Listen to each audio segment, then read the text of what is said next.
And we had this is like the most memorable phone call, I think, probably of all time, where someone was suggesting that we just add a huge bad word zipper to like everything that we sold so that, moms and dads on the playground would quickly recognize that style is from Primary. And so things like that, I think we have consciously made a very authentic decision here to not do logos and slogans because we want to keep the clothes simple so the kids can shine.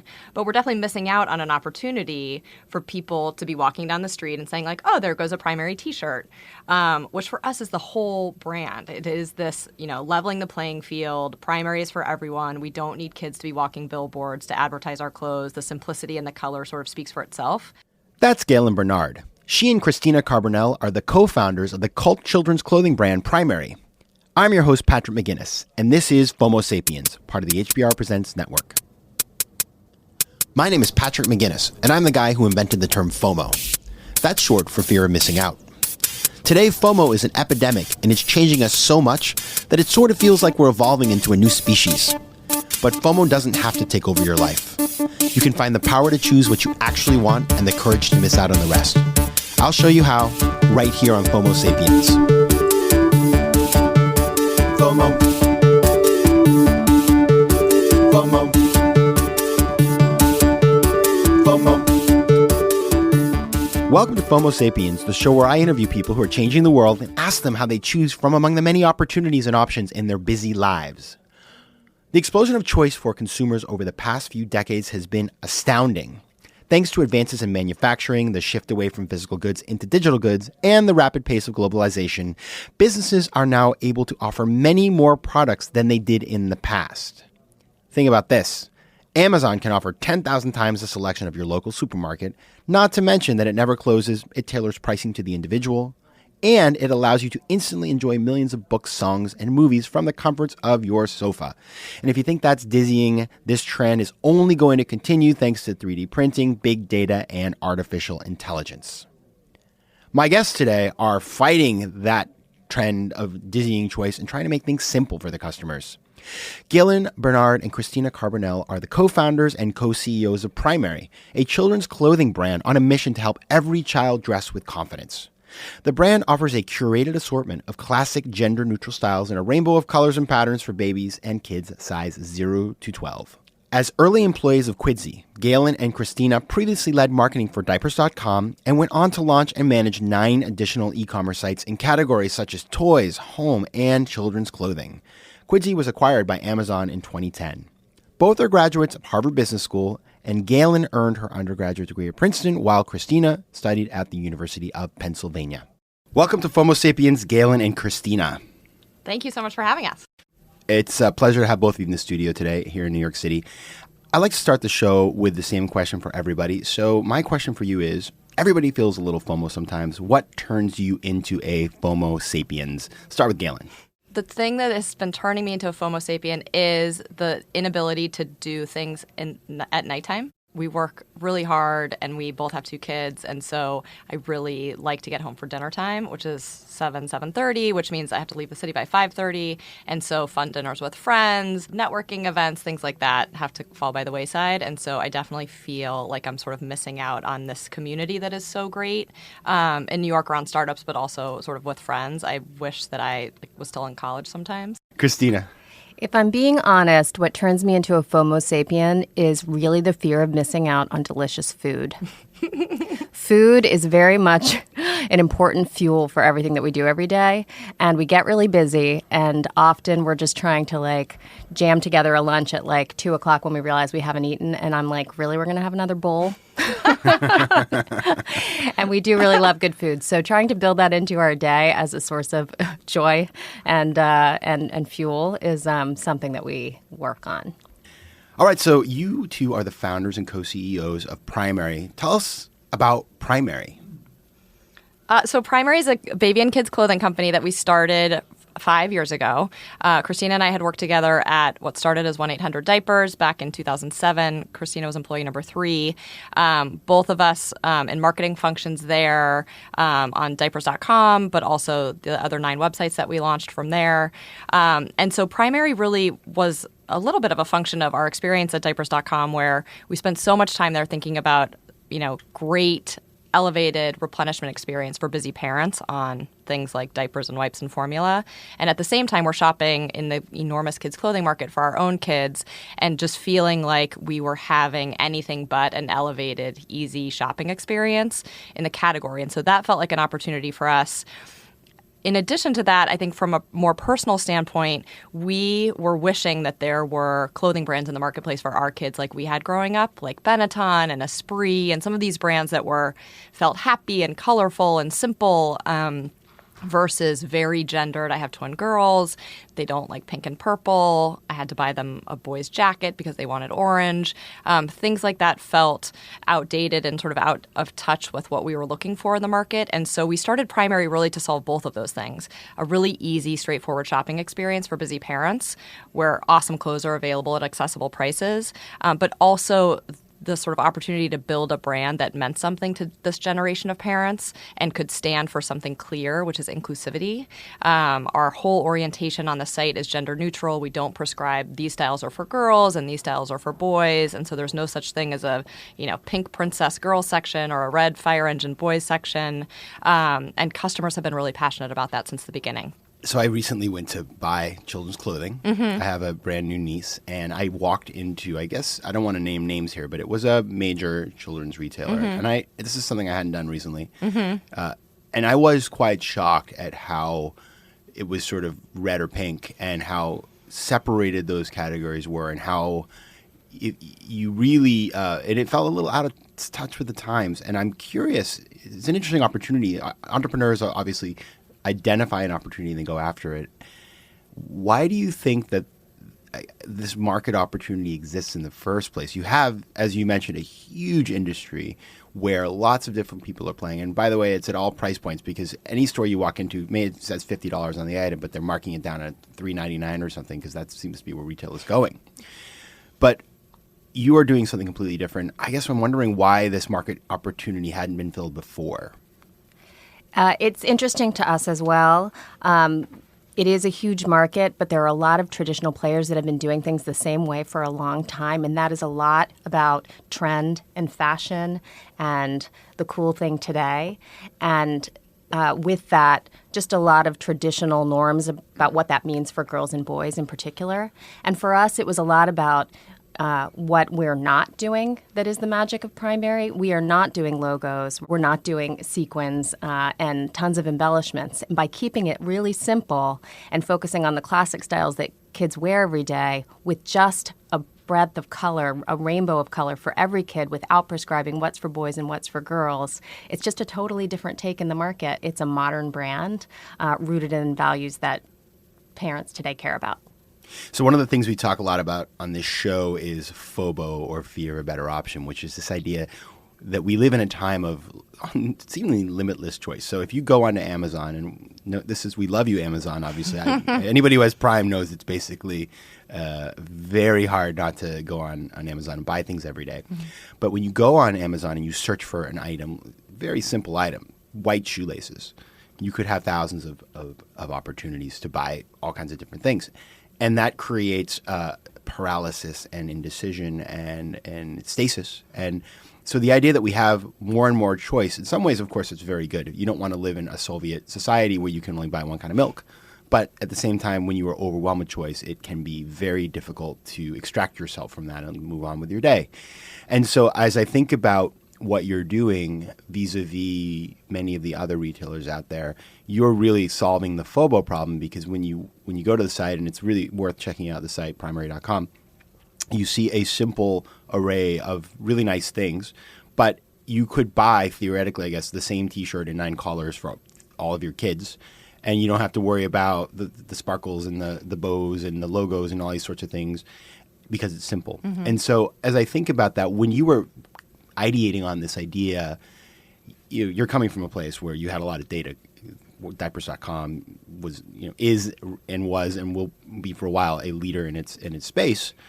But was there something that you saw in the research? How did you get the confidence to know that this very specific approach was going to work?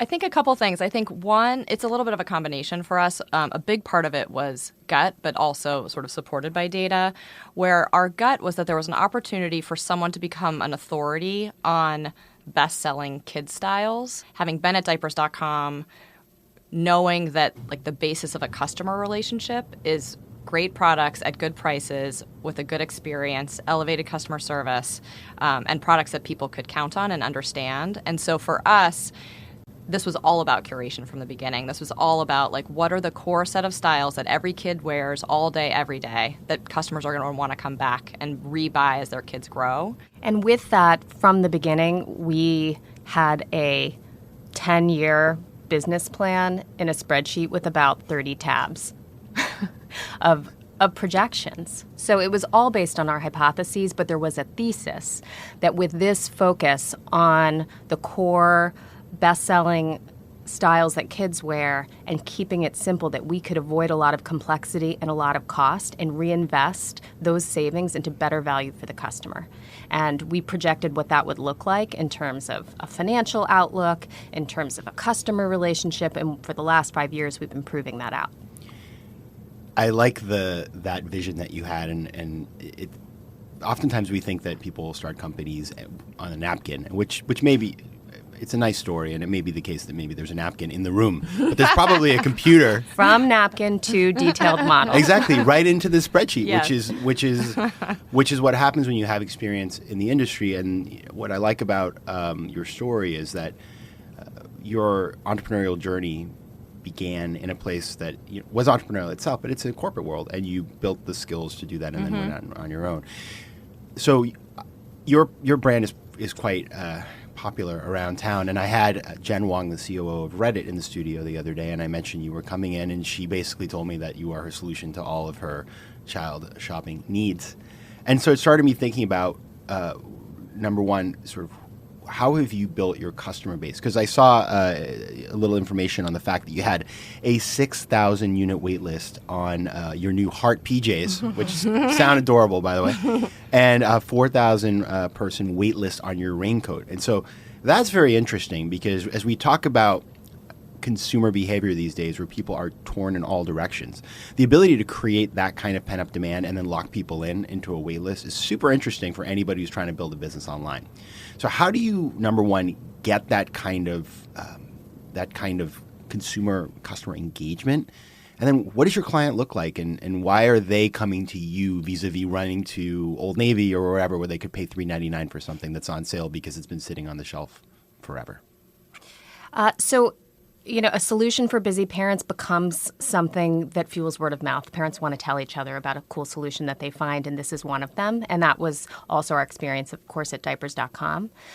We also work really hard to get the word out about what we're doing, and we've learned a lot about the fact that our point of view is resonating, and we just have to put it out there, and then people start talking about it. So as soon as we started saying that not all baby onesies need to say little slugger or mommy's little genius or daddy's little princess, parents really responded to that and often said, where has this been? We can't believe that this didn't always exist.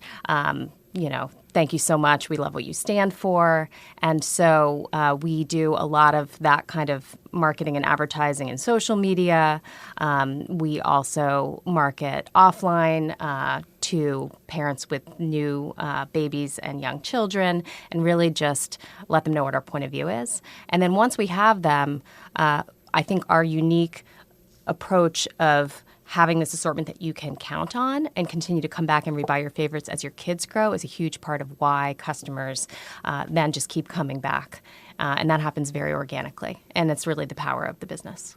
There's a funny thing, too, kind of related to the close and where we got started, related also to fear of missing out, which is, like, even early on, we had a lot of potential investors saying, okay, got it. Like, but these clothes are great.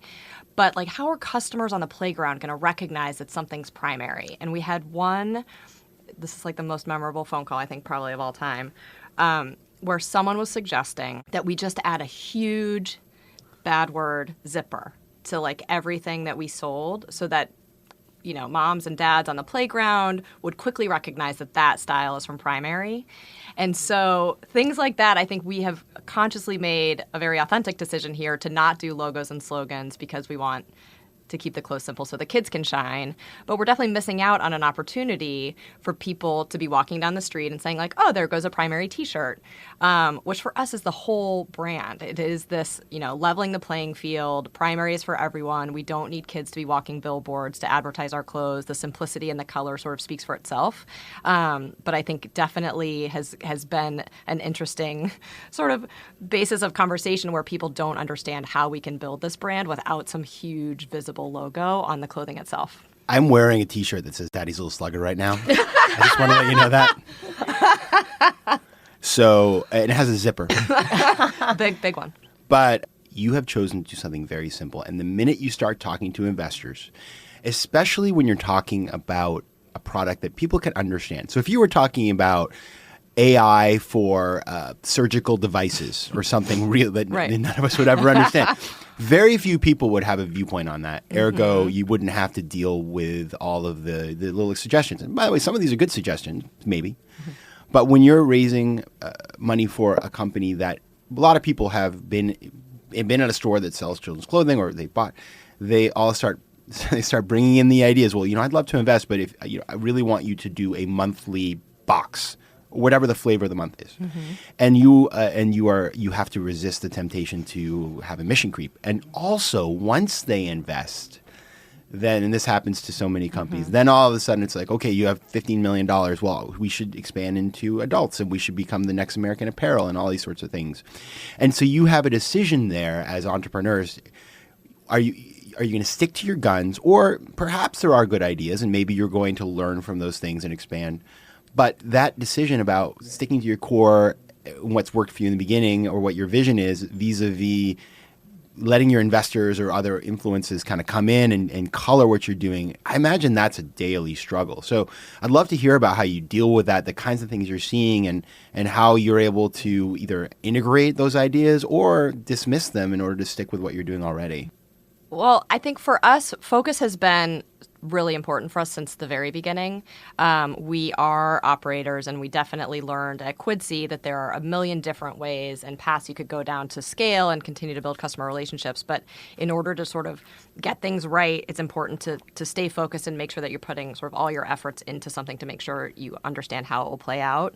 And so for us, I think that's been a great learning, in terms of marketing channels and clothing and things like that. And we have learned to have a little bit of thick skin. I think we love to learn, and we're very open to new ideas and new ways of thinking, and love to test things, especially when it's a two-way door and it's not going to tie up a bunch of resources.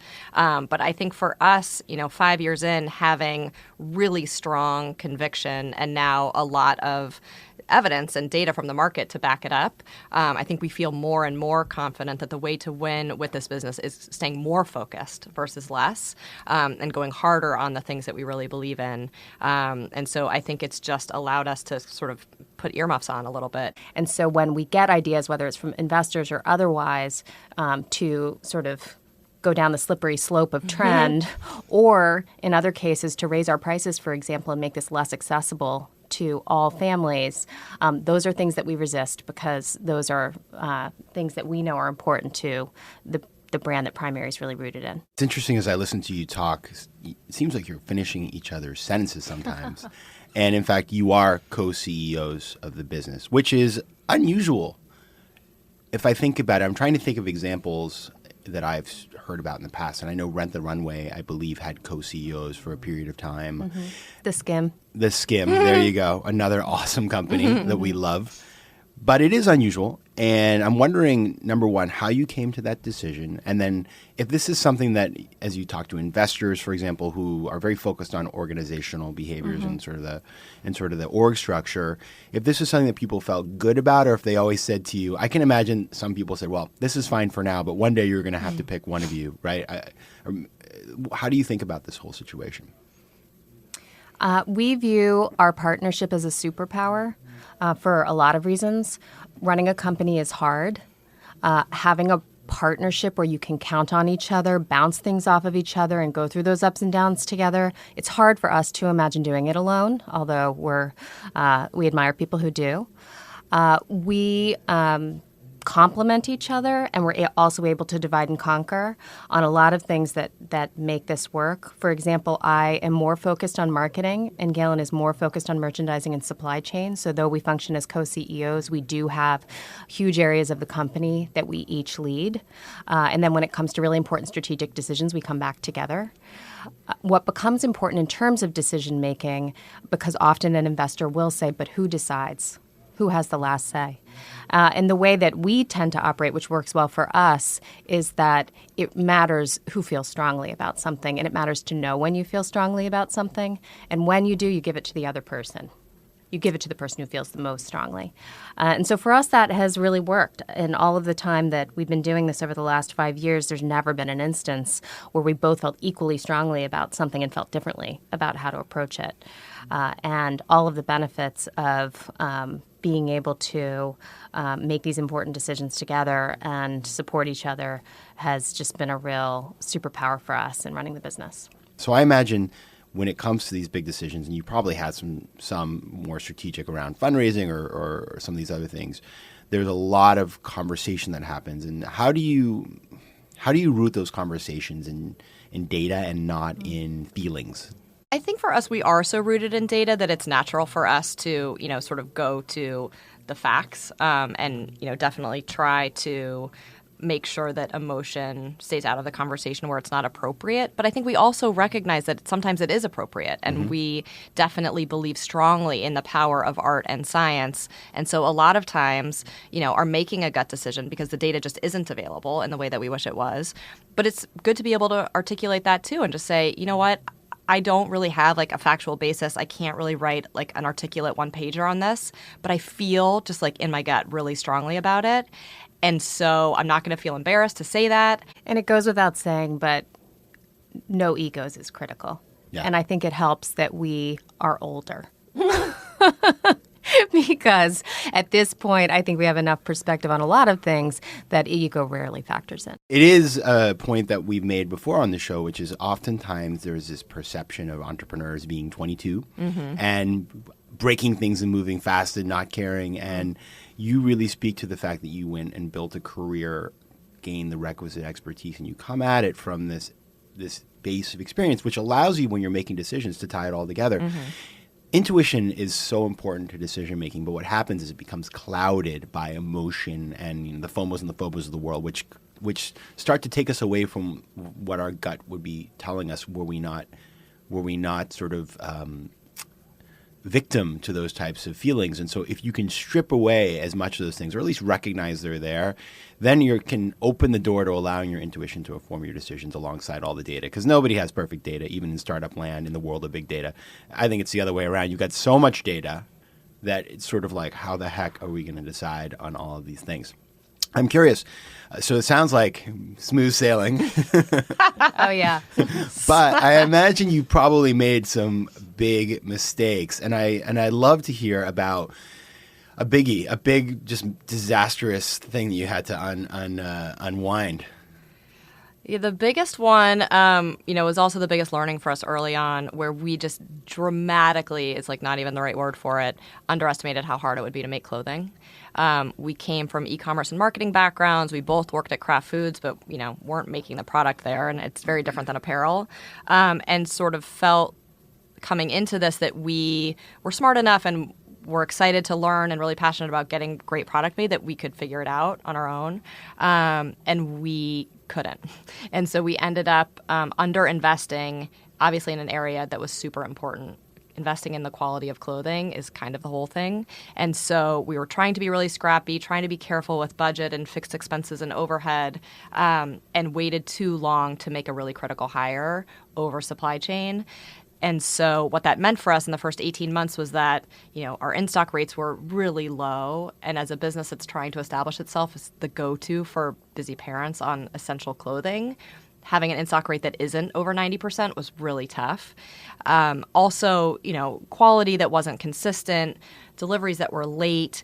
things like that. And so it really took us getting to a really tough point where we weren't getting the product we needed and it wasn't at the quality level we wanted to just really say help to our network. And that resulted in an amazing hire for us, which is our chief supply chain officer who, had run sourcing and production at The Gap for many years and had the relationships in the industry that were necessary to make these clothes what we wanted them to be.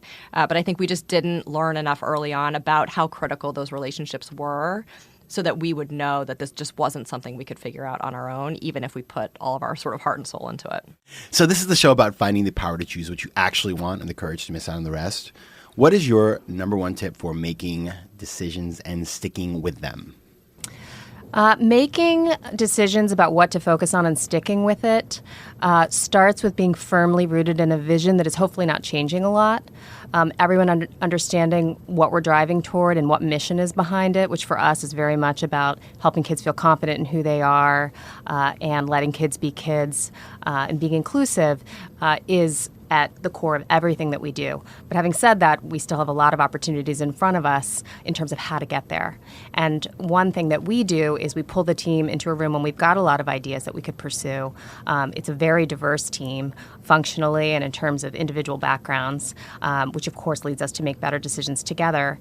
And we often use a framework of looking at opportunities based on what is the best fit with the brand that we're building, what is the impact it can have in terms of how much it could move the needle for us in ways that matter, and then what effort is involved. And we will often take all the opportunities and literally put them on the table and map them, plot them out against those variables, and it helps us to identify the ones that make the most sense to pursue first. And often it is a question of when, not if. And that helps the team too, because it's not necessarily the case that we're saying we're never going to do that, but we have to pick a few and execute really well now. So it sounds like that combination of structure, having a process that's replicable, and bringing in diverse perspectives for you is you're able to get conviction around the things that you're doing. Absolutely. And then everyone is holding hands and we can clear the lanes so people can run. I love it. Okay, so you can't have it all. We all try, but it's impossible. So as you build this business, what are the things that you're missing out on? I think the thing that we're the proudest that we're not missing out on is stuff with our kids. And so we, I think it is another place where it helps to have a partner and someone that you trust implicitly to help cover for each other. And so we just, from the beginning, talked a lot about how important it was for both of us to not miss out on the school play, which is always at 1 p.m. in the suburbs. It's hard, but those things are really important. And so I think, being honest about those things that are the most important, which are non-negotiable, which to us just has been kids stuff, helps with everything else and makes it feel less terrible when you can't go to a friend's dinner or, you don't have 6 date nights a week with your husband. Things like that, I think probably, I would say for me, the social piece has been the thing that has been missing the most for me over the last 5 years. But I feel good about that, given that, I can't remember a school play or an event or a drop-off in the morning that I've missed, and I feel proud of that. So I think for me, the trade-off has been good. The other thing that I would say that I miss out on between running a business and making time for kids in the ways that are important is hobbies. When I'm at an event and someone asks for that interesting hobby that you have, I've got nothing. And sometimes I feel bad about it, but when I really think about it, I don't. Running this business is so fulfilling. Time with family is so fulfilling. So no, I am not going to learn another language this week or learn to play an instrument. Maybe one day, but I'm not going to feel bad about it. I always think about, as a kid, how many hobbies I had, right? Every kid has 97 hobbies. And then you go to college and you start working and the hobbies fall by the wayside. Yes. And that's okay because at certain times you just don't have time. But it's good to recognize that and say, okay, maybe down the line. Or to say, listen, I don't have any hobbies, but I also spent 14 hours yesterday watching CNN. And so maybe I can reallocate that time, right?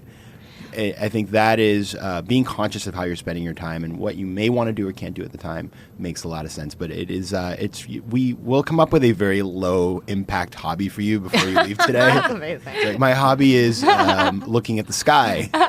Looking at water would be a good hobby for you. Sometimes when things get intense, we just need to go stare at water. We do have something that we call lately the Happiness Project. And so hobbies might factor into that, but it is the point that actually it isn't enough that we are just running this business successfully and that we are spending time with our families. We do need to do things that are personally fulfilling outside of those two things. Yeah. Lately just called the Happiness Project. It can be anything from like a walk in the middle of the day to having fun thinking about something new to cook, for dinner, or it could mean social time with friends. But we need to do things that bring us a little joy every day. That's a wonderful way to look at the world. And a lot of the people I talk to who are so busy, whether it's Luke Holden from Luke's Lobster or some of the other leaders that have been on the show, we talk about the fact that you may think that working harder is going to make you more productive, but you need to stop and put gas in the tank. And if that means going for a walk, or some of the greatest creators and thinkers in the world, they get their ideas because they're walking down the street, looking at the trees, rather than sitting in front of their computers. And so recognizing that, I think, is super important. So we've had an awesome conversation today, and I've really enjoyed hearing about Primary, about you and all the things you're doing. And if listeners want to find out more about you, where can they find out more? Well, definitely check us out. Primary.com is our website. And also all of our social handles are primary.dotcom. All right. Galyn Bernard and Christina Carbonell, thanks for coming by. Thanks so much for having us. FOMO. And now it's time for the FOMO moment of the show, which is the time when I talk about FOMO and its role in pop culture, or tell you about something that's giving me FOMO. The weather is finally nice here in New York City, and everywhere I go, I see lines of people waiting to experience something. Just down the street from where I'm taping the show, there is a place called the Museum of Illusions, where I just saw people waiting an hour just to see illusions. Okay, that sounds crazy, but this is just one of a wave of Instagram-friendly quote-unquote museums with names like the Museum of Ice Cream, Color Factory, and the Museum of Selfies that have popped up all over the place. And my favorite of the genre is called the FOMO Factory. They set up shop for a little while in downtown Austin in 2018. And for the mere sum of $23, visitors could partake in what is described as a quote-unquote immersive selfie experience, where they could snap enough pictures to populate their social media feeds for the foreseeable future. As I wander New York City and the world, I've started snapping photos of these FOMO-inducing situations that I see, and I'm going to post them to my Instagram at Patrick J. McGinnis. So check me out there. Tag me if you have footage of your own, and I would love to see it. And if you have an idea for the FOMO moment of the show, if you have pictures of some insane FOMO, or if you just want to connect with a question or an idea, reach out to me at letsconnect@patrickmcginnis.com, or send me a tweet at PJMcGinnis, or find me on Instagram at Patrick J. McGinnis. You can also take the official FOMO Sapiens diagnostic at patrickmcginnis.com/FOMO-quiz and find out if you're a FOMO Sapiens. FOMO. If you have an idea for the FOMO moment of the show, or if you have a question or comment, reach out to me at letsconnect@patrickmcginnis.com, or send me a tweet at PJMcGinnis. Also, you can take the official FOMO Sapiens diagnostic at patrickmcginnis.com/FOMO-quiz and find out if you're a FOMO Sapiens. FOMO Sapiens is part of the HBR Presents Network. The show is produced by AW360 and recorded in New York City. Theme music is by Mike McGinnis. If you like today's show, please be sure to subscribe, rate it, and recommend it to your friends. And as always, you can find me at patrickmcginnis.com. You can also take the official FOMO diagnostic at patrickmcginnis.com/FOMO-quiz to find out if you're a FOMO Sapiens.